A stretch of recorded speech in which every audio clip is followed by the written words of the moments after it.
We're good. Okay. Hi, everybody. Hello, yes, thank you for joining us today. And for those of you online, welcome.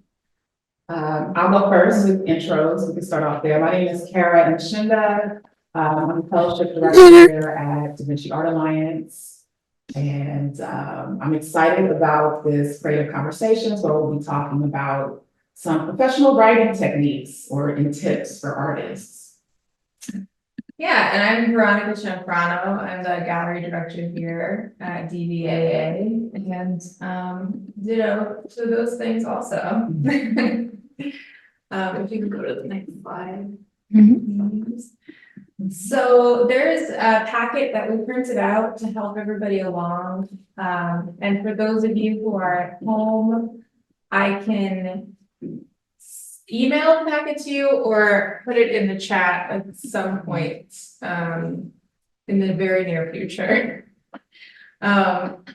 It's on the desktop if you are so inclined. But so this is just a general outline of the things that we're going to be talking about. And it'll help you kind of go, if you have to step away, those of you who are at home, if you have to go step away, you'll know what you'll be jumping back into.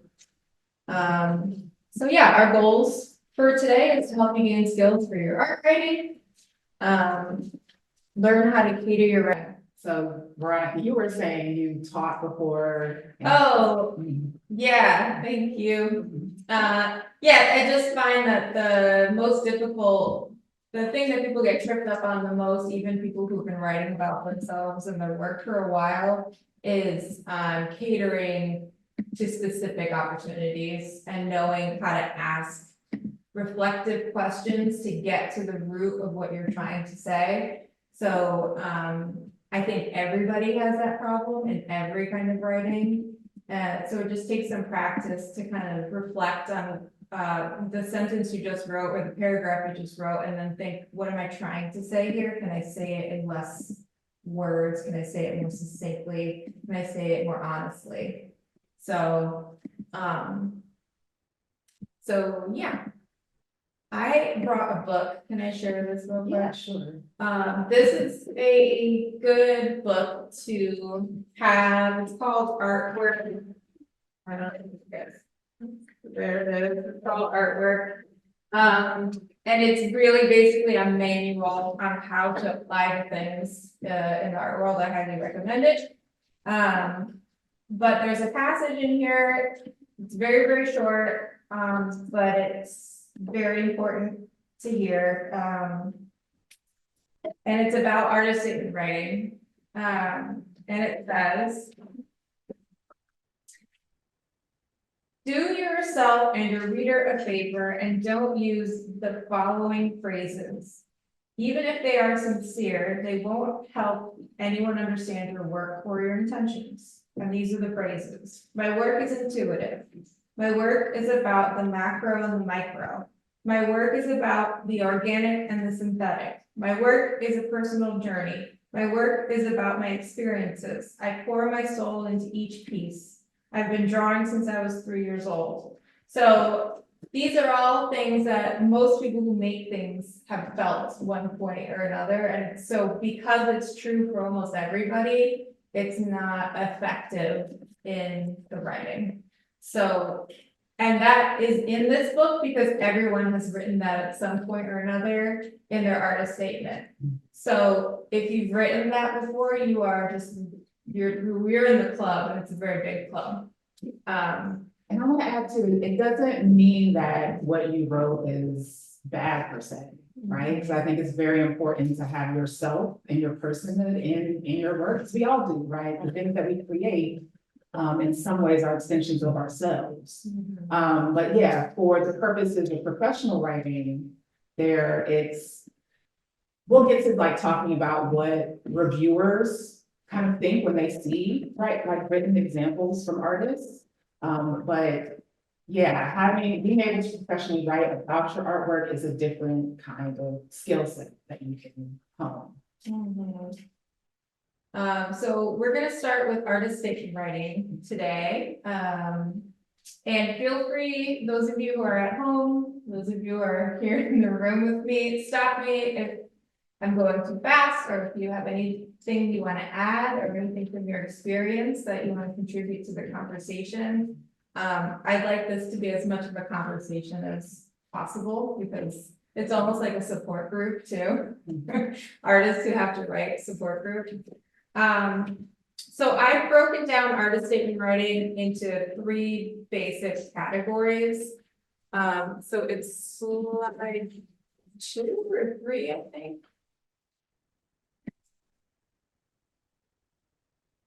Keep going. It's the beginning. Like, Keep going. okay. Yeah. So,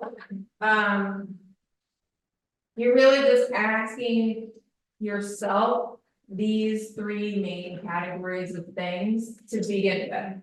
And, has anyone heard of a free write before?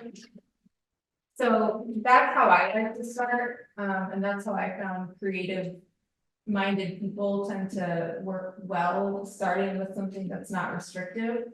Because artist statement writing and so much art writing is very restrictive, and you have to edit yourself so much. That it can feel daunting if you start from that place. So, my first recommendation is to ask yourself these things, in your own head, and then say, put a pen to a piece of paper and just don't lift it off the paper until you feel like you answered that question somewhere in there. And then once you're done with your free write, you can start to circle key phrases or key words that ring really true for you. And that will help make a skeleton of what your statement can become. But yes, you want to make sure you cover the big things. So if you imagine your artist statement is like the back cover of a book, right? If I'm shopping for a book, I don't have time to read the whole book, but I can read the back cover to get an idea of what I'm buying. And that's pretty much what an artist statement is, but you're the book, and your body of work is the book.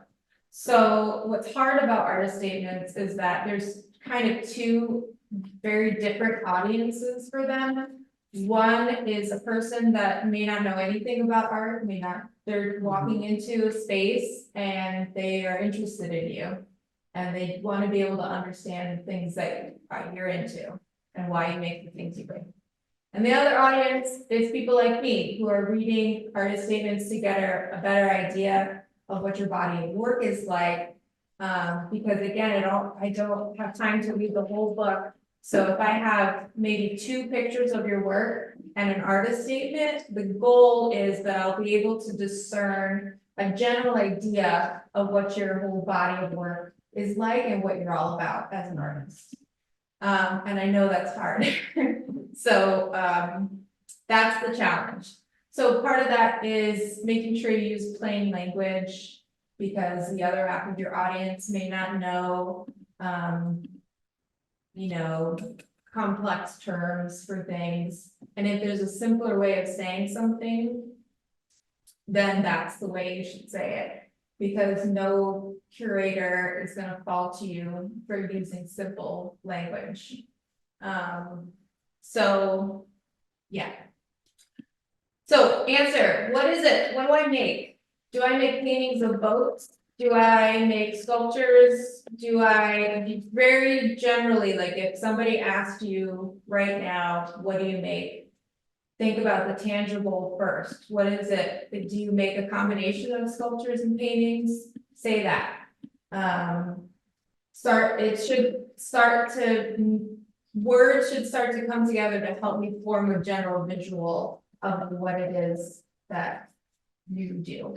If there's a thing that ties your body of work together, say that. If it's a theme, great. If it's a process of making that ties the work together, that's great. It really depends on you.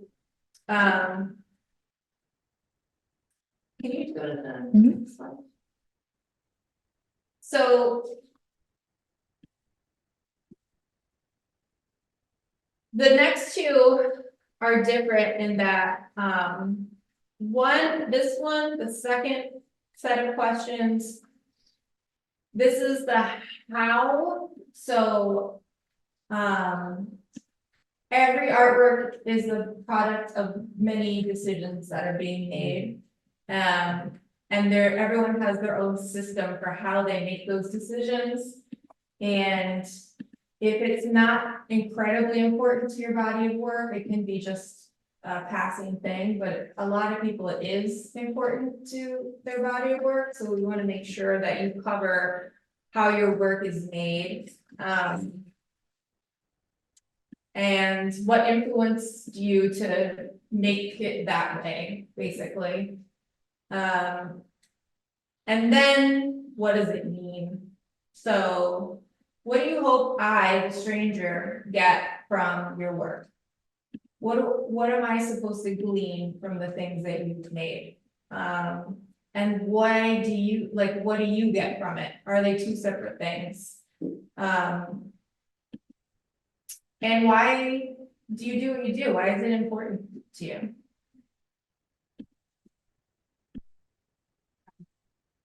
When you say who and what influences you, is it like in good or bad practice to actually name other artists who are in the work, or maybe that depends on like? No, I think that's good practice. I don't know, do you disagree? I think it depends on the context of like who you're writing for. I mean, 'cause we'll, you know, consider your artist statement like a living, like kind of document that is going to change and morph, you know, morph over time depending on who is going to, who your audience is. So I think it depends on, yeah, the context. But I think it's fine to make a statement like this is, you know, this artist or this process influence. Yeah, I wouldn't say something like, I make work that looks like Robert Rauschenberg's work, but I'm influenced by these specific things about Robert Rauschenberg's work. Yeah. That points me in that different direction, you know what I mean? So I'm not visualizing Robert Rauschenberg's work and then I go to your website and it's nothing like Robert Rauschenberg's work. Is that kind of what you meant? Yeah.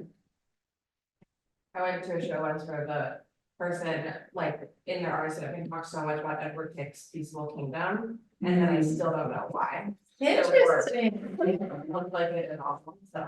That's a great what not to do Yeah. thing, and we're actually gonna cover that in a second. I'm gonna show you a couple artist statements from artists.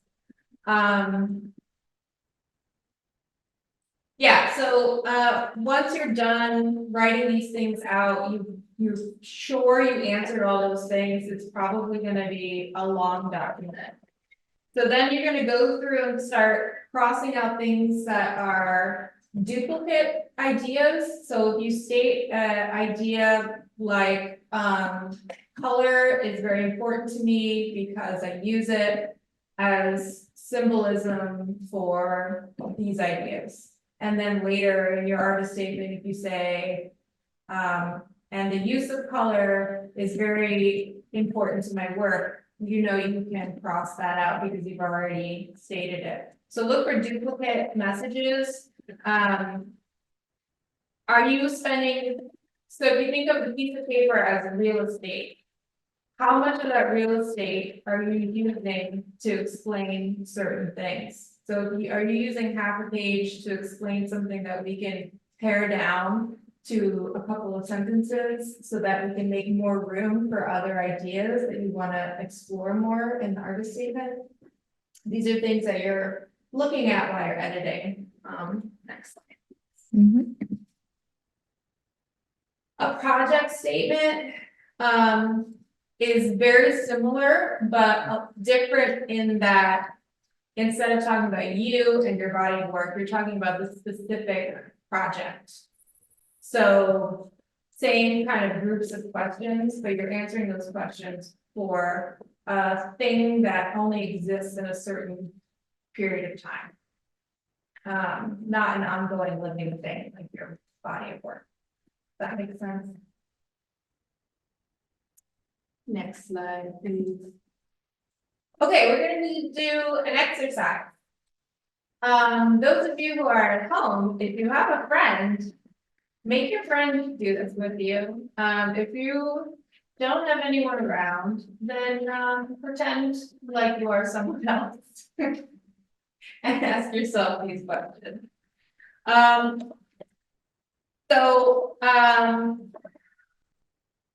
What we're looking for in these things that we're about to read are the following things, and we're gonna be looking at this for our own artist statements too. So those of you who have the packet, we're gonna look at the first artist statement example. And then it has the painting underneath it that belongs to the artist who wrote the artist statement. So we're looking at these things and we're asking, am I left not understanding something that seems important? Did they over-explain anything? When I read the statement and I look at the artwork, do they go together? Do I feel like I would pair these two things together? Do I get a sense of what this person is all about? And this is probably the big one. If you were a curator, would you know what this person's body of work would look like by reading the statement and looking at this one image? Generally, obviously, but. And is it easy to read and understand? So next slide, please. So this is the first artist, and I'm only gonna do the first one, I think, because we're gonna be short on time. So this is the work. Take a second. It's very beautiful, washy painting on wood. Okay, and the next slide. Sorry, I'm monitoring all of these people in the waiting room. This is the artist statement. I'm gonna give you a second to take a look at these bullet points and take a look at this artist statement and tell me what your thoughts are. We're critiquing.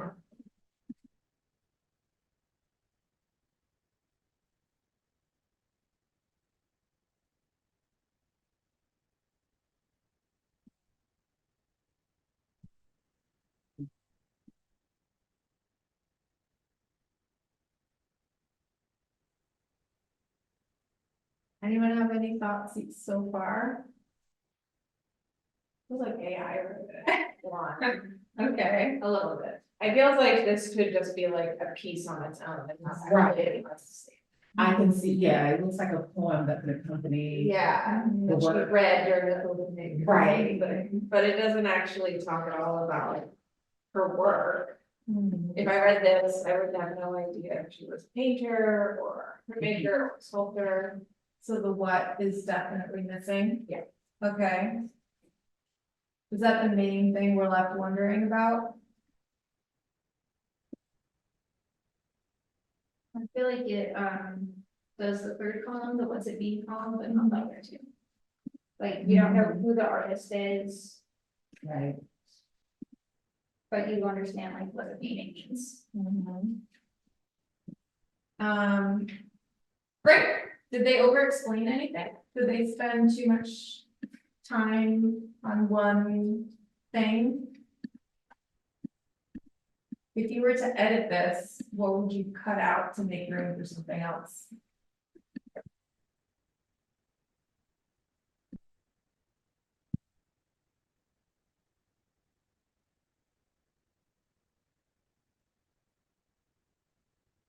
Someone online. Anyone online have any ideas, any sentences that could go?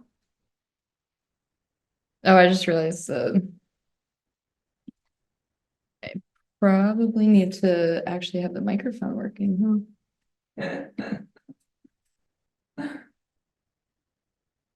Oh, shoot. You know what? Have I been silent? No, the microphone's been on, Oh. but I can't do both at the same time. It's okay. Anyone at home, if you have things to add, write it in the chat and I will read it for you. Thank you, Sam. Mm-hmm.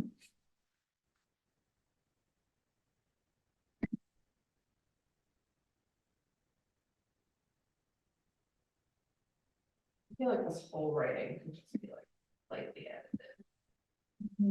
To like, I don't know if it's like a specific line, because it's like so abstract and poetry that, but it just feels like in general, it's like. It's been said yesterday, like there's just kind of a repetitiveness. Yeah, so the thing to do, if you were this artist trying to edit this, let's say this was their first draft. This is telling me a bit about who they are just by the style of writing, so I wouldn't wanna lose that completely. I wouldn't wanna turn this person into a robot, but what I would say is. Take everything that's here, because everything that's here is the what does it mean, as you said.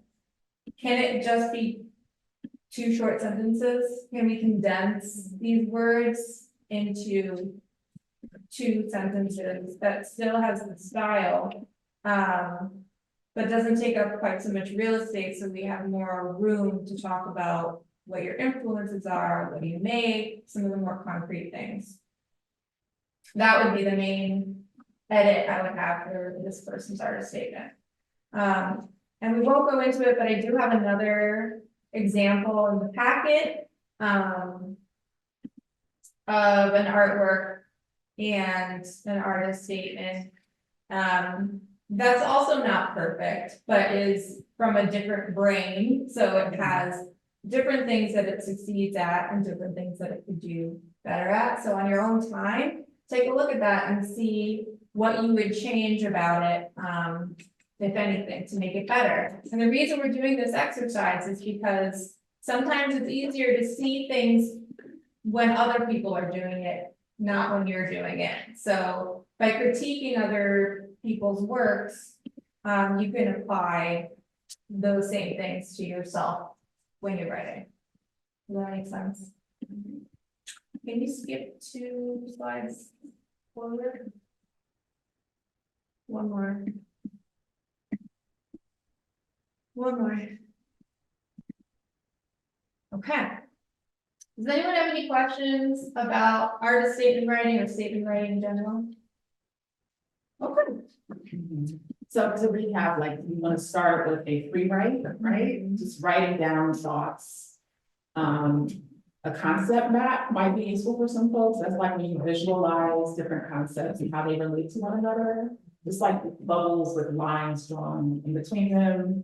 And as this slide right here says, not just proposal writing, but writing in general is a creative process.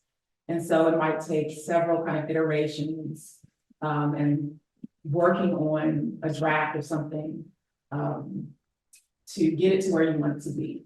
So it takes time. So that's why I wanted to have this slide here. So, you know, writing is a creative process that takes time and resources as well. All right, so we can transition into talking about proposal writing. We already mentioned what a project statement is.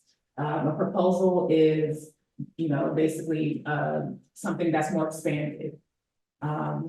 And as the title suggests, you are proposing something. You're proposing either an exhibition, a curatorial, you know, or a workshop, for example. Can you go to the next slide? I'm trying to remember. This is the slide. Okay.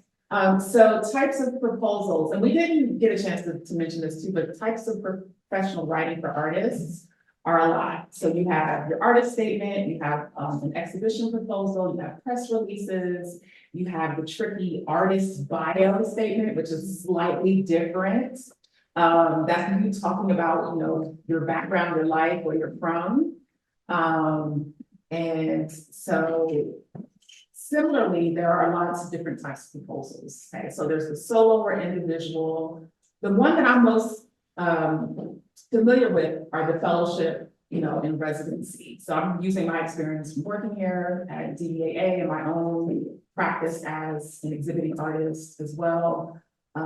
So another example or type is group and curatorial. That's when you're working with 2 or more artists, okay, for a group exhibition. And then there are grants.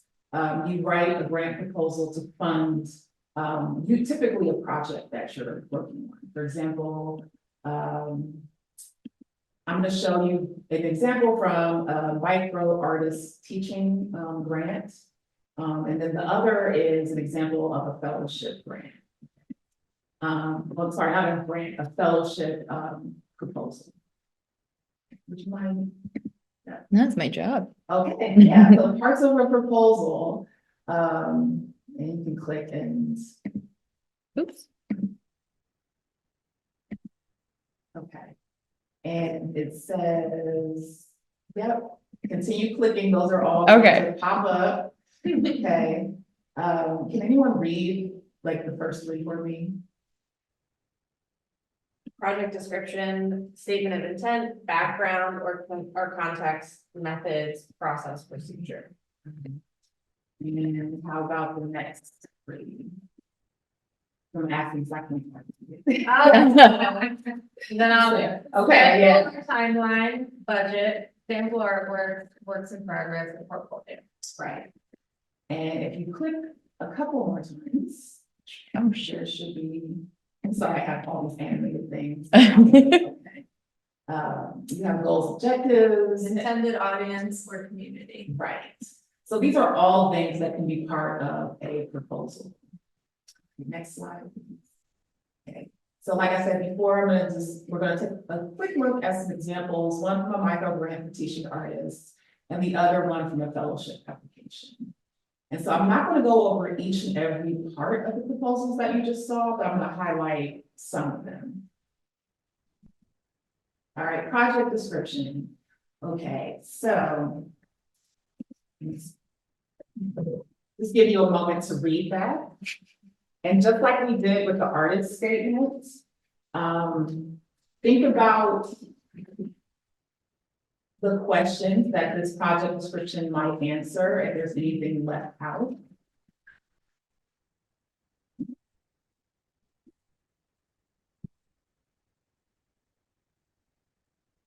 Would it be helpful if I read it out loud? Okay, yeah, sure.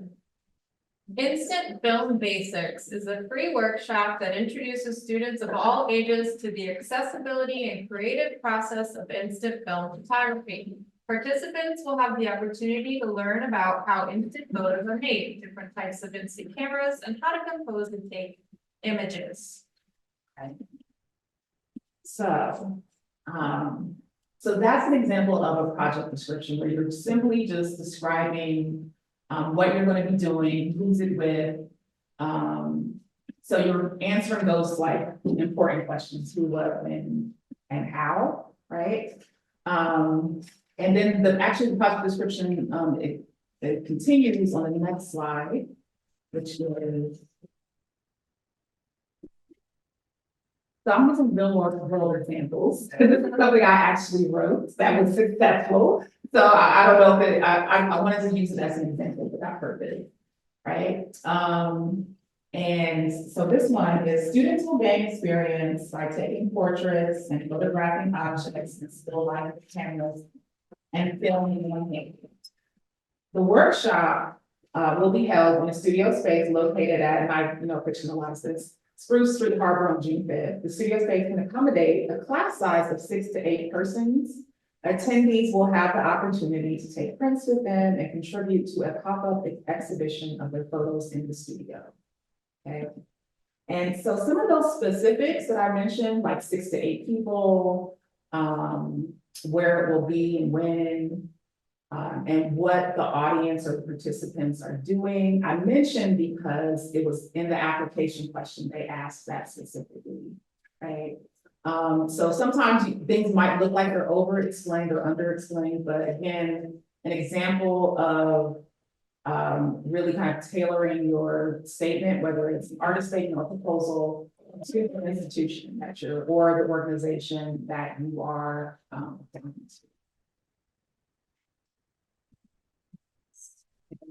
Something else that's important is you might, again, have an application where you are asked to explain how, you're going to be working with a community of people. For example, like the Leeway, usually for their Art and Change grant, you have to have some community involvement. in your art project. And so, yeah, so just describe the community that you will be working with. And it's okay to use I statements. Okay, we didn't talk about that too, but sometimes informal versus formal, you'll get a feel for that.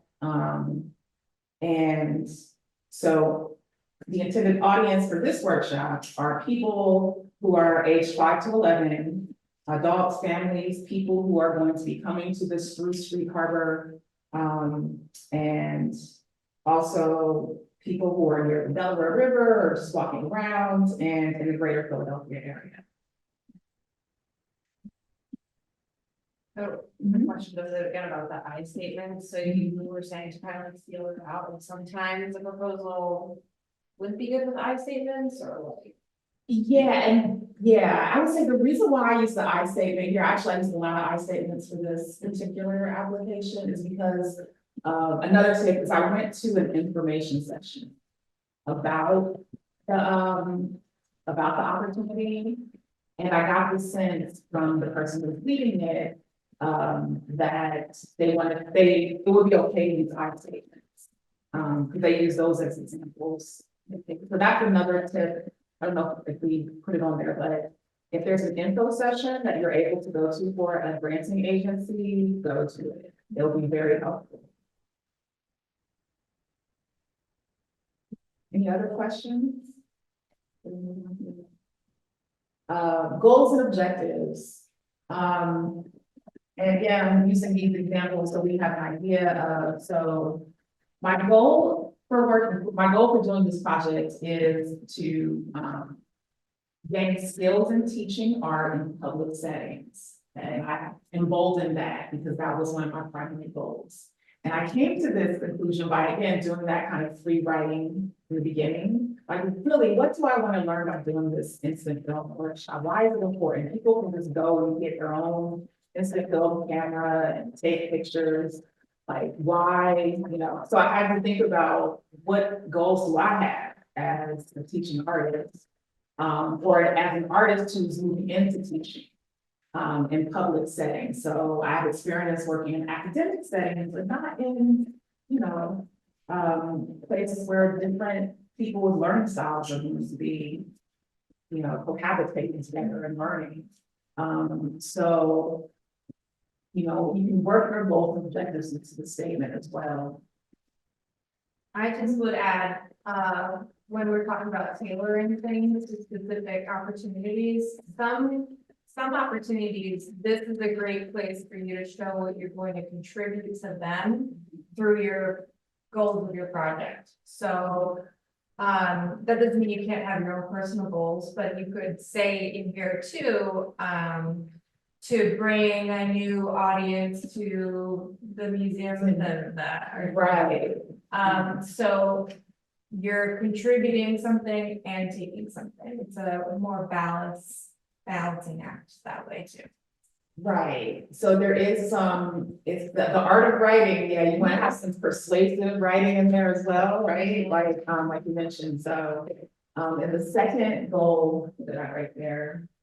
Develop a dynamic curriculum. Right.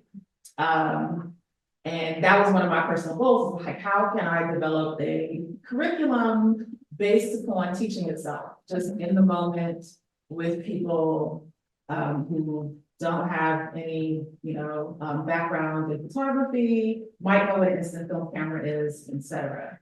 And so that's something that I did mention, and I was applying to this.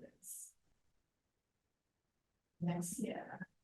All right, budgets. Okay, so this is an example, and on the next slide, there's also a budget template that I kind of borrowed from someone else. But for your budget, when you're doing a proposal, even if the granting agency or organization doesn't ask you like what you're going to be doing with the money if you get it, it's good practice to list the expenses, right? And it's, and so sometimes they'll give you, like this is for $3,000 or something like that, and you have $3,000 to work with, how are you going to spend it? So it would be a good practice to write down, like, consider a lots of different things. So this is just an example of, the grant is for 1,000, so I got it right underneath. Sometimes you're gonna be asked to, if it goes over the budget, how are you going to finance that if, you know? So that's good. So all of these things we're talking about, actually, I think they're wonderful to like practice because it really gets you into kind of, those, you know, professional practices as an artist and being aware of like how much things cost. I also would add budget is a thing that I've asked the most questions about to institutions, specifically grants. Because some will say, you could incorporate things like childcare into your budget because you need to get childcare in order to do the project. Some granting organizations will fault you if you don't pay yourself. Because they're gonna be like, well, what, you're not thinking about all the ways the money needs to be spent. Mhm. So knowing what that organization is valuing and what they're looking for is super important with the budget. And a lot of people will start with the budget when they're reading proposals. So if they don't specifically ask for a budget, would you still provide like a little spreadsheet like this? Or would you just say in general terms, like the budget will cover supplies and my time or whatever? If they don't ask, if it's a grant, do whatever they say. Yeah, So if they don't ask for it, don't give it to them. right. Yeah. I was gonna say, that was like, I hear my mother's voice. My mother, was a grant writer for the state of Ohio for like almost 3 decades. Writing just different granting programs for state sponsored things.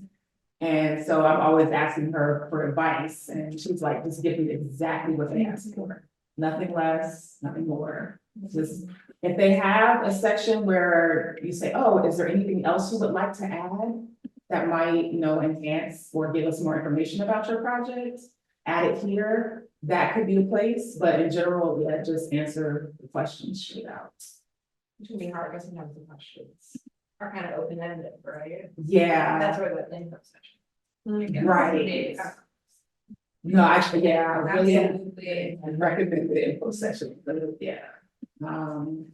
Is there any benefits of being under budget or do you generally want to kind of use all that they would give you? I would say, try to be as close to it as possible, like whatever the amount of money that, the award is. Cause I was nervous and I submitted this, I'm like, yeah, it's $4 under or something, but like, so just, I would say, as long as you get, just try and use it, get as close to, the granting amount or awards. Maybe I was able 153. Right, yes. So, and again, to echo what Veronica said, make sure if you are doing a budget and this is required, pay yourself. And, you know, this doesn't pay a lot right here, but pay yourself, like, it shows the review board that you're serious about yourself as an artist and that, and also that you believe that artists should be paid for the work that they do, even if it's not just creating, you know, an actual object, but also the process and all the things that go on behind the scenes, so. Also, it could be really great experience to volunteer for the Percent for the Arts. They take volunteer grant reviewers. And you can be in the room with the people that decide these things and hear the things that they have to say to proposals. I did that when I first moved to Philadelphia and it was eye-opening and it changed Yes. everything about how I apply to things. Yeah. Again, the Percent for the Arts, the Philadelphia Percent for the Arts program. For the arts.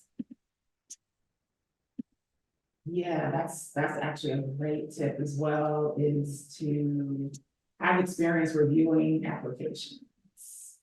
And seeing how decisions are made. I think that's very important too. And the same thing for writing an artist statement. Everyone has some kind of statement on the website. You can look up artists that you know.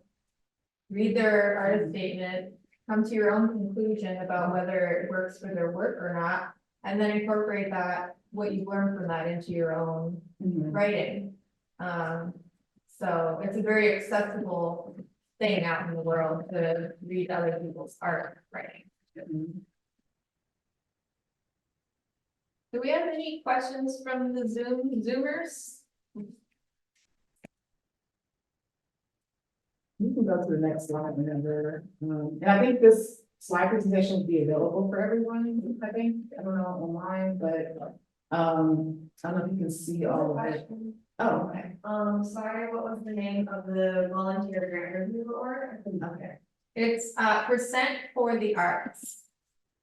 So in Philadelphia and in a lot of major cities, if a new construction is going up, 1% of that money that they spend has to go towards public art. So there's an organization that's whose job it is just to review perspectives. Mhm. Help me say this word. Perspective. Perspective. Yeah, that.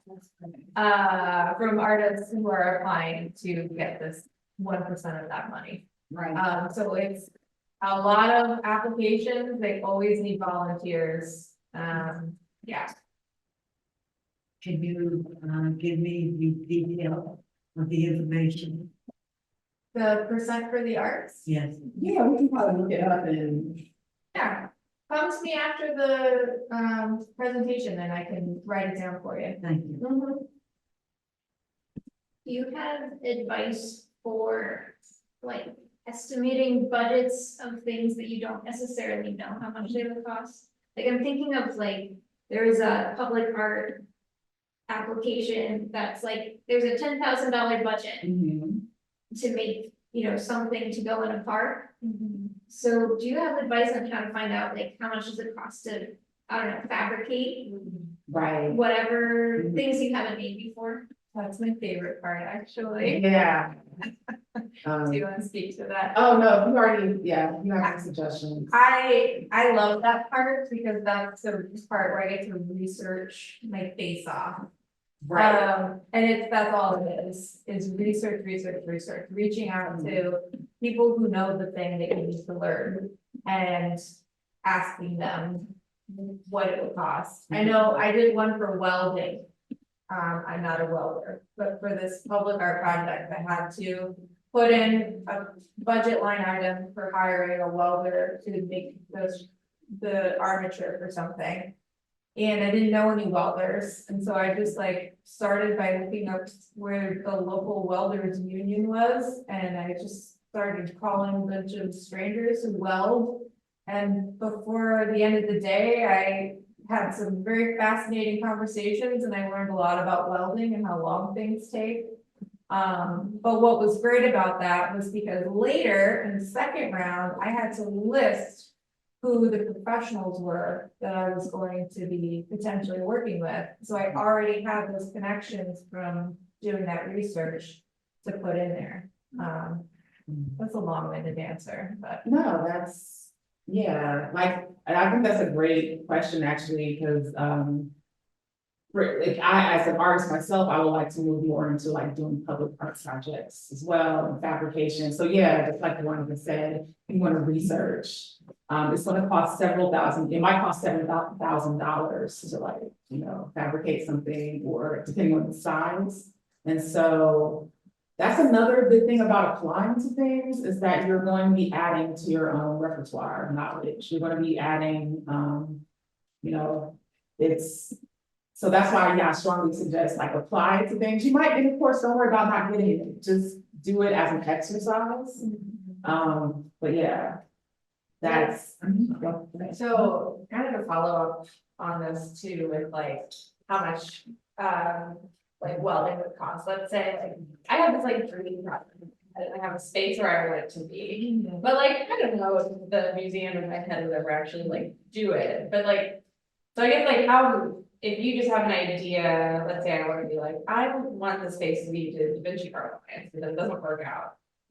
Like, further, like, how did you confirm with those welders that you were going to use them? And like, how much can change once you put in a grant that like, oh, I have to change space? I'm envisioning this space, but maybe it won't work out, that kind of thing. I would say they know that you don't know if you have that grant. Yeah. That was a really clear sentence. But you get what I'm saying, Yeah. so there's wiggle room there, they just wanna know that you have a plan. And just like with Right. any plan, it can change, but again, go to the info session and find out how much it can, like how strict they are about having everything in a row. But yeah. I'm thinking of an F word, feasibility. Mhm. That's what they, reviewers look at, is how feasible is this Right, project? so you're gonna be like, I'm gonna rent out the MoMA, right? Right, I mean, without the Right. gold plated, yeah. Sure, okay. Or I'm gonna have my friend Bill do the welding, out of his garage. Right. Like, no, we don't know Bill. Gotcha, okay, so it's on both sides Yeah. too, yeah, Mhm. cool. Thank you.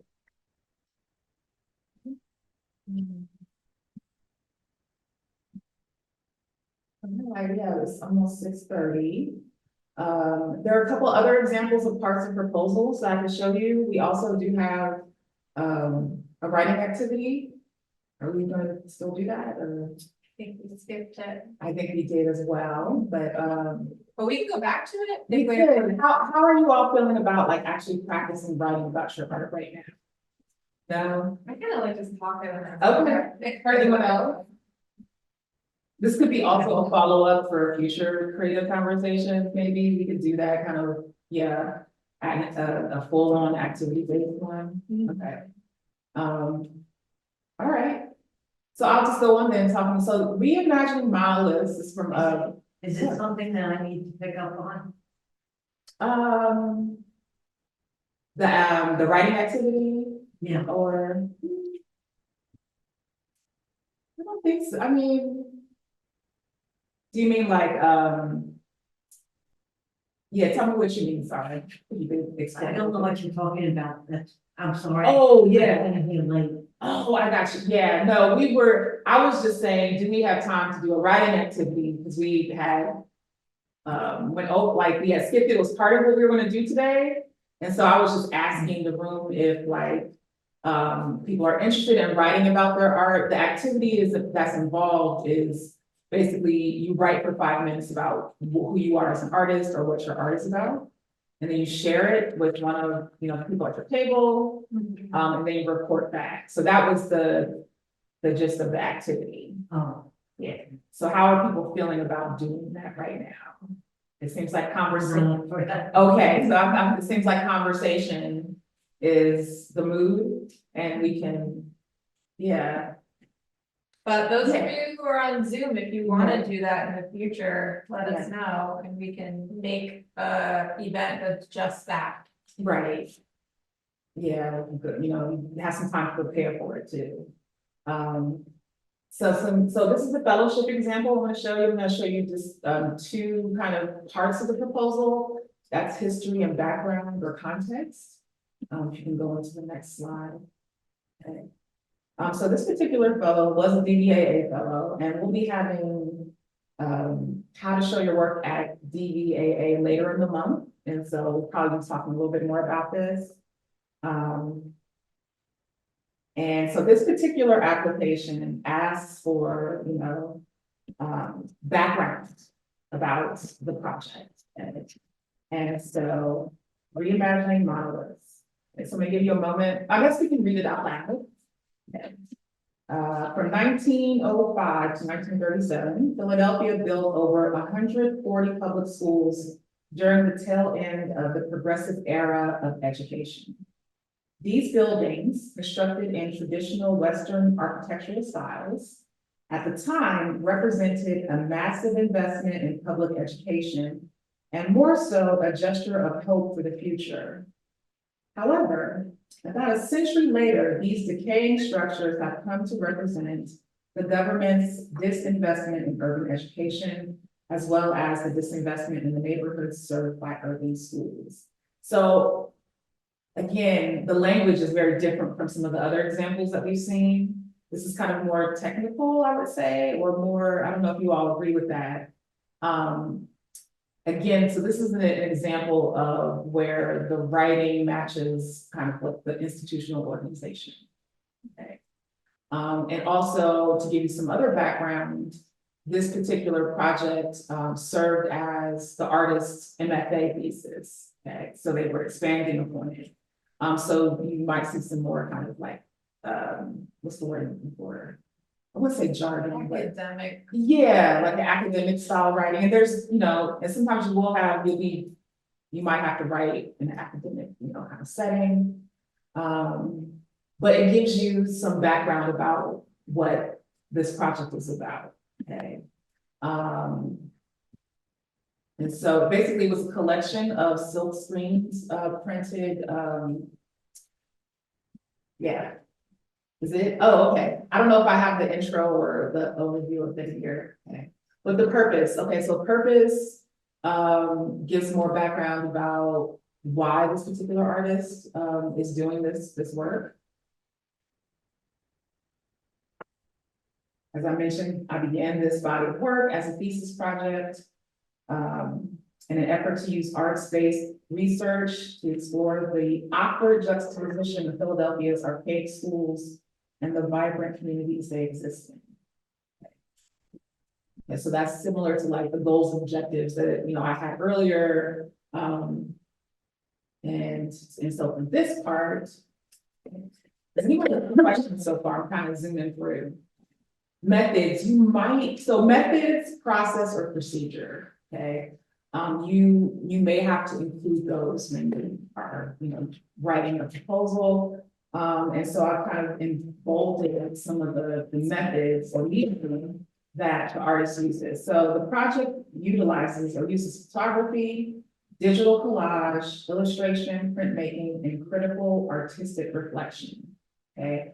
To explore the visual and cultural disconnect that exists between the school buildings and the context of the culturally diverse neighborhood spaces.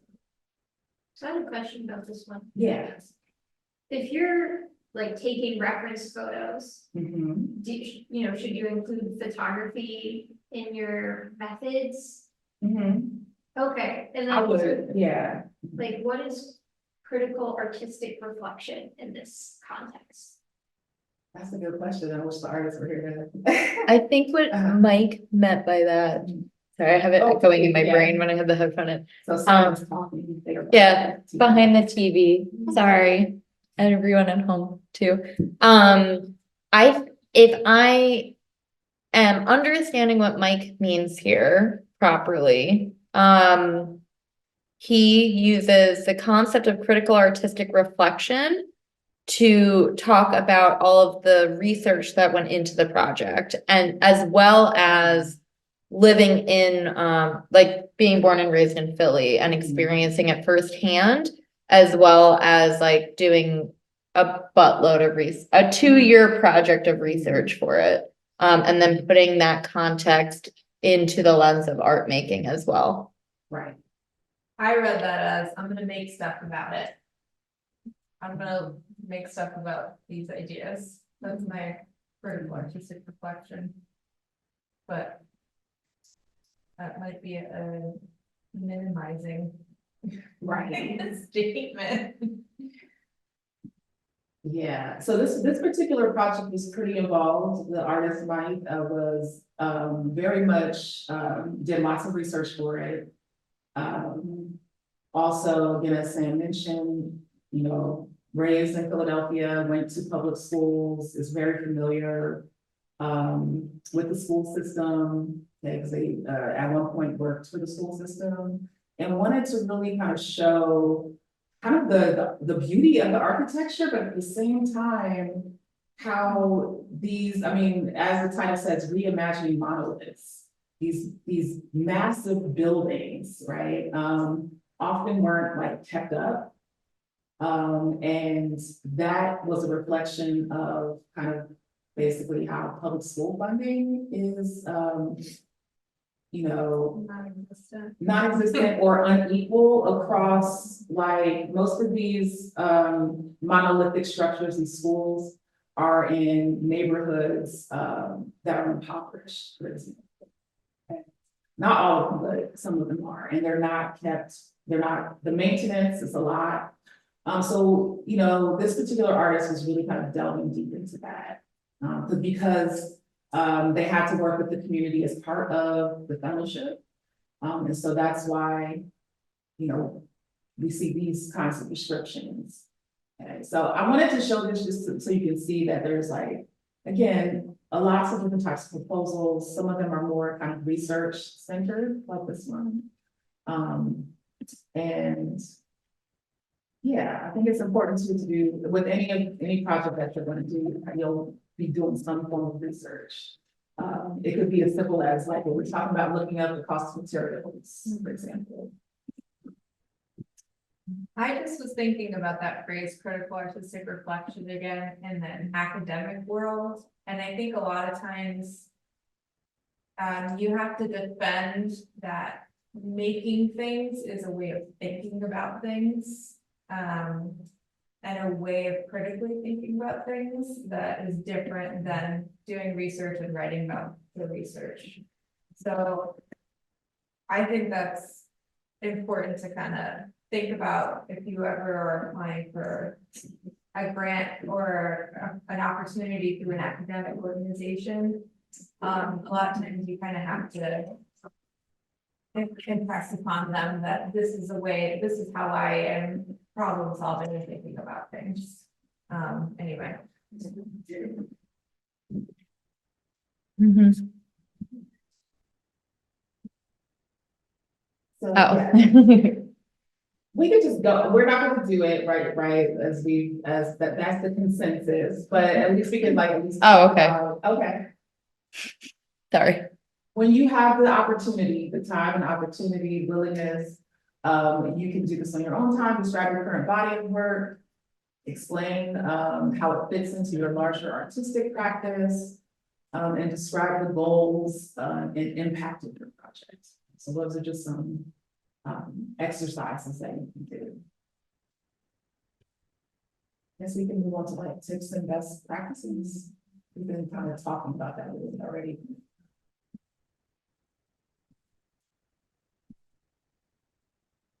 Right. That second one is so, Right, so yeah, we're moving into like just kind of, you know, as you're, writing and applying to things. Invest your time with intention, that's something that, meaning like protect your time, protect yourself as well. And when I say that, meaning is this opportunity, the right one for me and my work? Okay, you have to ask yourself that. And so I find that that's important. And because you don't want to spend too much time, I'm trying to think of an example. I don't know if anyone has any. I do. Okay. Because I've been thinking, I haven't really made too much work this year, in my studio, but there was like one opportunity, I saw an email that was like $50,000 to a woman artist to like make a body of work and travel across the country. Which is like an amazing opportunity, right? And like, I haven't looked at the details of like how to apply for it yet, but I have this like sinking feeling in my stomach where I'm like, I don't know if I would actually like, if I'm at that stage or I would be ready, because I haven't even really made work yet this year. Still finding my voice. Maybe that's more of it too, to say like, I'm still finding my voice. I'll go with you. Yeah, right. Or maybe it's a residency in a rural part of France or something. And, again, you would love to have that opportunity to be in this mansion with other, with other artists. But if you have any like physical or mobility issues, you might have to consider that. There's like lots of things if you want to do international, residencies. Even national, like the Yeah. place that I go to in Vermont is definitely not accessible for disabled people at all. Or people who don't drive. Right. So just those kinds of things. I have another one. I can share that, sure, because it's a little gossipy too. Yeah. But, so there's this guy I went to college with, and sometimes it feels like those residencies that can be like pay to play kind of thing, where like Yeah. you really get accepted on merit, or because you can like guarantee the income, so he's doing this Antarctica one, and he had to crowdfund money for it, which, Did he? did he do it? Yeah, he crowdfunded the money for it. And so now he's in Antarctica. And maybe it is part of it, Yeah. jealous, but it's also part of my friends are like, you know, like, that's gross or whatever, but like, I don't know, that's another thing too, is that it's like, that's what he decided to do, but maybe you don't have to crowdfund to go on a trip or on a residency. Yeah, it's the forever debate, because Yeah. it's kind of like, a lot of times you need to pay something for your first ever residency. I have friends who are doing residencies now that they get paid a stipend to go to, but back when they were first applying for residencies, they maxed out their credit card Yeah. to go into their first one, just hoping that it would pay off someday. And also hard work over the years, you know, but still, I get it, I get why that is a thing that happens too. And if you have friends and family that's willing to help you, take it. Support, yeah. I'm sure, why not? That's I mean, take a little help you can get, life is hard. And that sounds like a very involved trip where, I mean, do they have to like go to South America to go to all, yeah, to And you get have to to get our Antarctica? special Antarctica clothes, Right, so that's an expense, yeah, I have another version in the opposite direction. okay. Sometimes people should say no when they have too many things. Say no to a residency if you're already. Say no to a residency, a show, a fellowship, like, don't overbook yourself. I often experience that, especially with our residency program. No, I'm not looking, I just feel weird talking behind a TV. About our residency program residents. Yeah, I've experienced that with our residency program, that people apply for a lot of things at the same time, because we all do. Like, we all are applying to a lot of things and like hope it lines up, and sometimes double book ourselves. And sometimes people say yes, and then they're like, oh, actually, I'm going to live on the other side of the world for 6 months. But can I still have my residency for a month? And it's like, no. Yeah. Yeah, yep, and as a curator, it's the same thing, you just wish people would say no. If the answer was always no, just take a second to reflect on what you can and cannot accomplish, nobody's gonna take it personally. Unless you say yes and then don't show up, then it's personal. But anyway, yeah, saying no is just as important as saying yes. Yes, yeah. And that's it. Oh, wait, can I go back to this? Yeah, Sorry. sure. Sorry, I'm butting in on your Yeah. presentation. In terms of the paying attention to the particulars with the due date and eligibility and everything, something that I've talked about in previous creative conversations and in every single one-on-one meeting all the time, is keep a spreadsheet of everything that you apply to so that you can make sure you're not double booking yourself, whether it's like a residency and the dates overlap, or it's because you can only be in one place at the same time. Or your work, if you don't make editions of something, you can't have your artwork in multiple galleries across the world at the same time. And think about shipping time too. Like, you could say like, oh, well, the exhibition dates are like May 1st to May 31st. So I can be in a show on June 1st with the same work. And it's like, no, you can't, because it still has to be deinstalled and picked up by you, and should have already been to that other gallery a week ago, probably. Yeah, so there's like some time management that, yeah, Anyway, Consider Yeah. that as well. Also, that made me think about the connection between eligibility and is this opportunity right for me?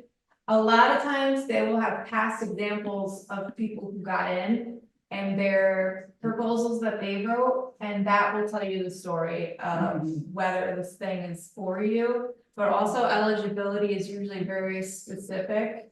So I always I scroll all the way to the bottom to eligibility first before you even get emotionally invested in an opportunity. Yeah. and let's say like you fit all the eligibility criteria, but you're like, I don't actually know if my thing that I want to propose is exactly what they're looking for. It kind of seems like it fits, but it kind of doesn't. Most places, and let's say specifically say we're too busy to talk to you, don't reach out to us. Most of them will do a one-on-one meeting with you to go over those things. So it's worth reaching out if you have those questions, as long as they don't say that. If they say that, don't reach out, because that will make you not get the opportunity. What's the thought behind, like, let's say you have a very similar body or a project that would have just happened the year before? Like, is that something where you're like, maybe they're gonna skip over me, because they literally also just had a picnic themed performance art piece? I don't know. I love that. I'm so hungry right now. Yeah, But like, I don't know, do you have thoughts about that? Just apply anyway? I don't That's know. I mean, I wouldn't dismiss myself for them. I would let them do that. Okay, So so there's kind of this fine line between like, is it the right opportunity? I'm already dismissing myself. Yep. Mhm. Okay. I would say like, in terms of us, cause that's what I'm closest to.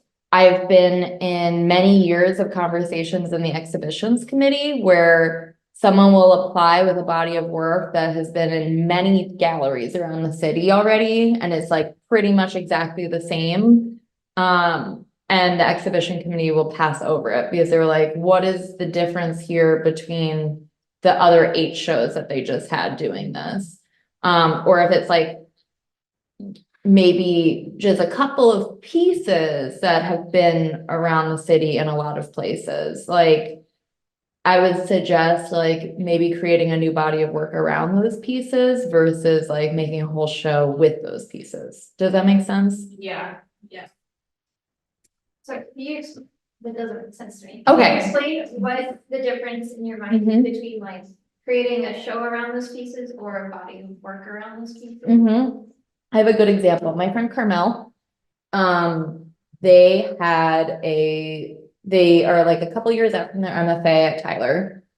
And they had a thesis show that got really popular, the work that was in it. And pretty much every gallery that they've been in for the last 2 years since that show wanted work from that body of work. And I also wanted that body. I wanted some of the pieces from that show, but I'm making them do new pieces because I didn't want to recycle work that had already been seen in like galleries across Philly and New York over the last 2 years. So they're using the same concepts to make new work, instead of like, like the same pillow that had already been in 3 other shows. And like, even they might have work that's related to it that just looks too similar to like be in like they just had it in liquid 2 months ago, and they're gonna have it in a space down here that I'm curating in August. So like for me, that doesn't feel like long enough of a gap because it's the same audience going to see it. But you feel like it could be like exploring the, I don't know, same ideas or whatever, just if the objects are new, that feels more current and like more showable. Yeah. Okay. So like what I meant by that was like maybe not the whole body of work has been seen consecutively all over the city, but like 3 pieces at a time were pulled out and shown a lot. So everyone has seen that show multiple times now through like these mini versions of it. So yeah, they're making like all new work for it.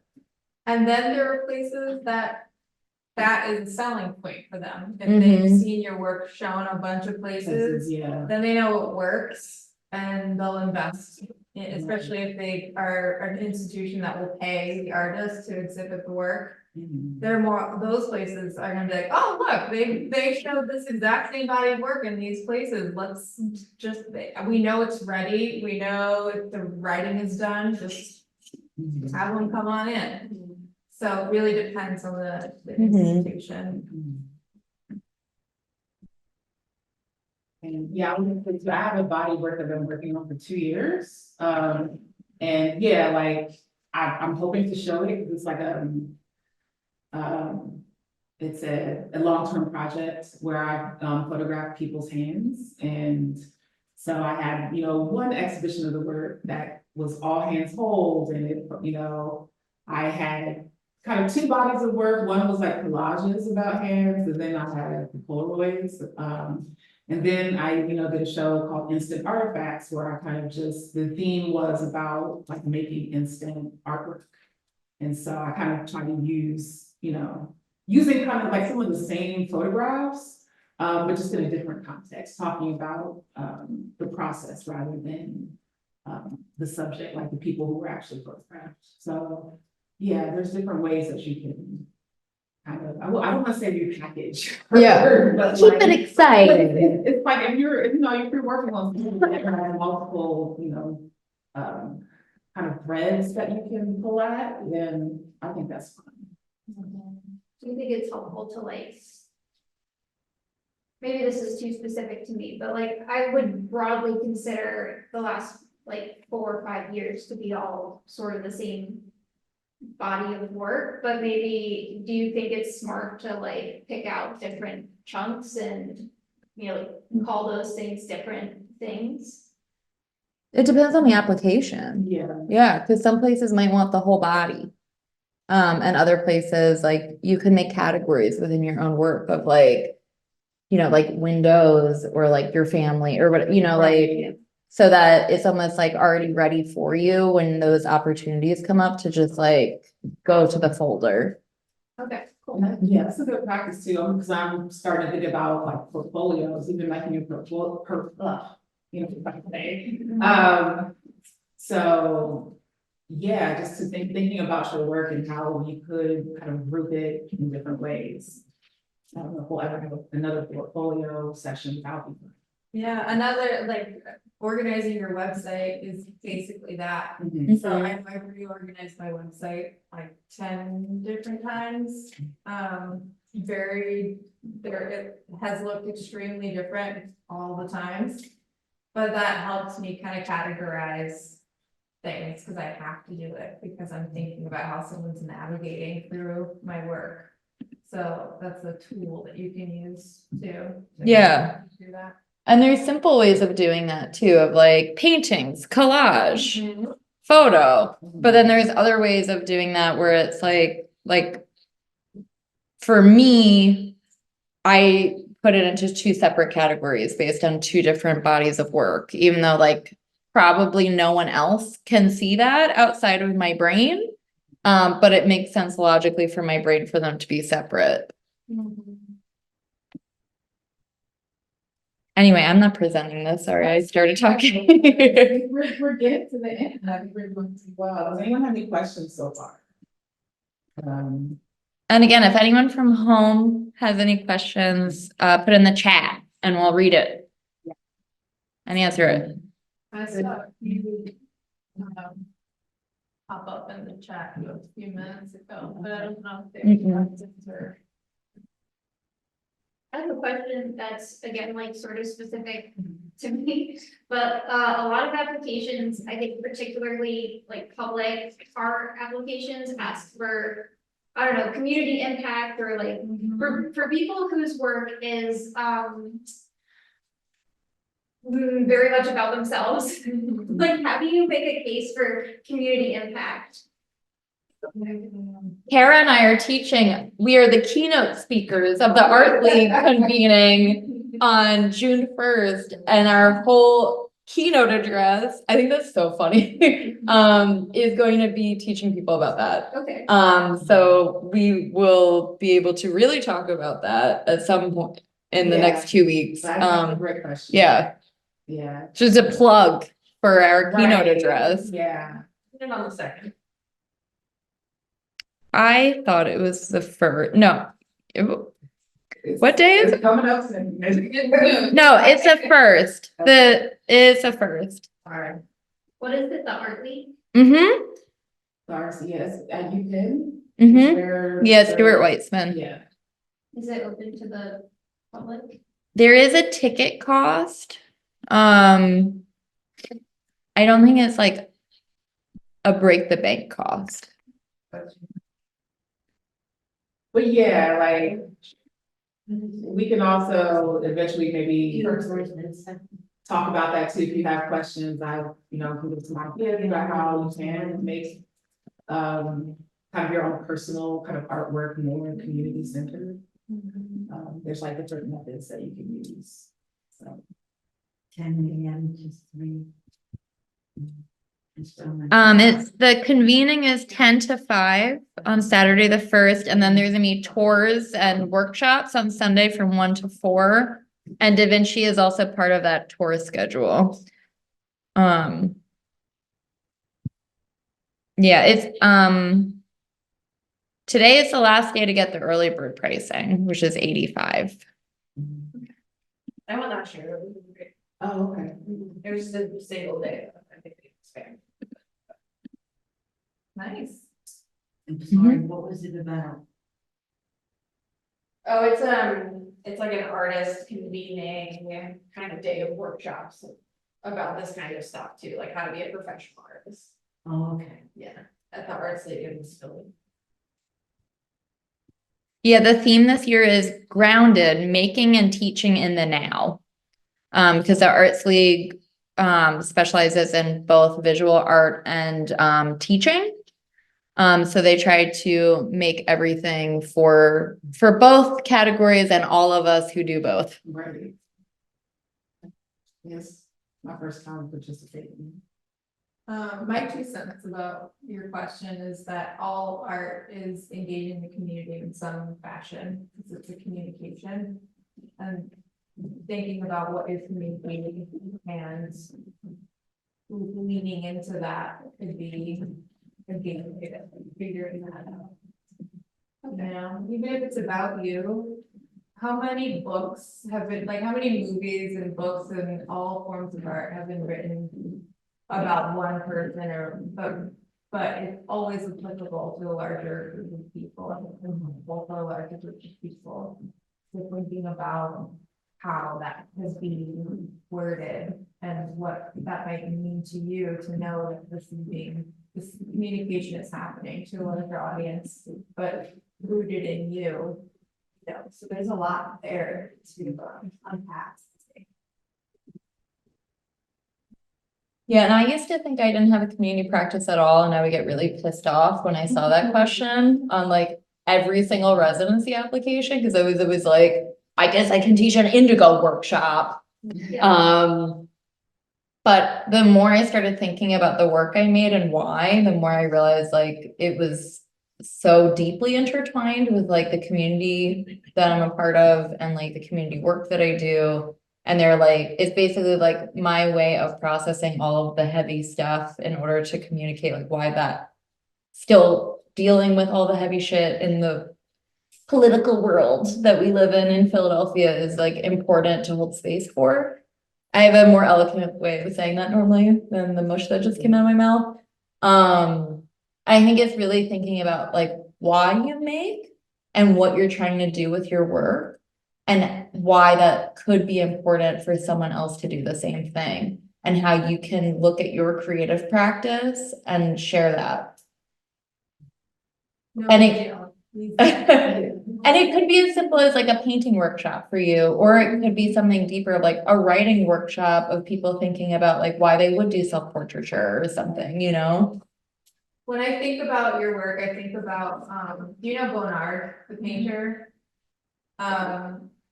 His work is super personal, and he didn't care if anyone ever saw it or cared about it, but it is relevant to so many people, these little intimate moments, kind of like what you paint are typically intimate moments, that transports us into another world, and it kind of gives this warm feeling.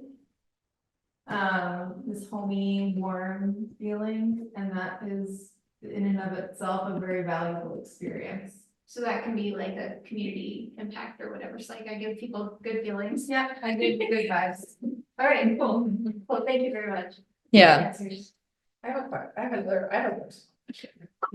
So chatting. What is like the, I keep using the phrase over under, but like betting terms on a successful proposal if you haven't made any of the work yet?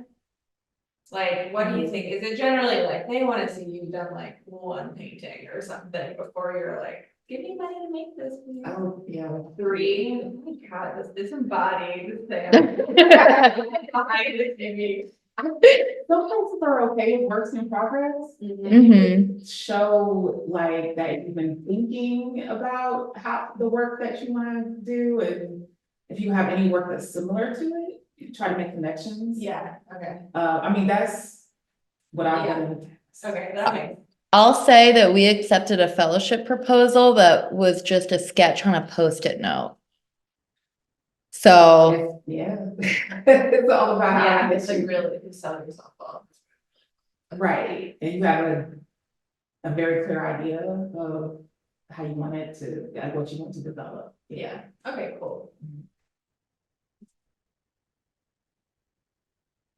I think there's 2 more slides. One is under considerations is oh, do what you're doing now, network and talk to people. I didn't realize how important that was as an artist until I decided to make this part of my career is, as an artist, is networking and meeting, just meeting people.